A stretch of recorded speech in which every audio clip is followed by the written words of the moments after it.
كلمتين. هل احنا عندنا عسكر؟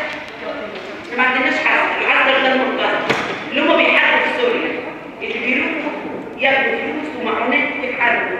ما عندناش عسكر عشان ما عندناش مرتضى. واللي بيقول يسقط العسكر ده خاين للوطن، ما يعرفش يعني ايه وطن. عشان لو يعرف هو ايه وطن ما كانش يقول يسقط حكم العسكر. عشان احنا ما عندناش عسكر. وعايزه اقول للاستاذه فريده الشيخوخشي اللي سمعت الموضوع ومشيت عشان الناس اللي هو هدفه يسقط حكم العسكر.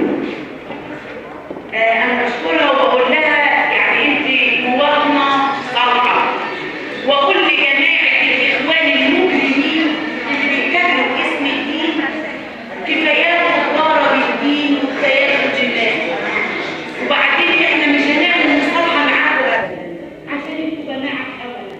وارجوكم كل واحد بينادي يقول احنا عاوزين مصالحه مع جماعه الاخوان يبقى هو بقول خالد زيهم.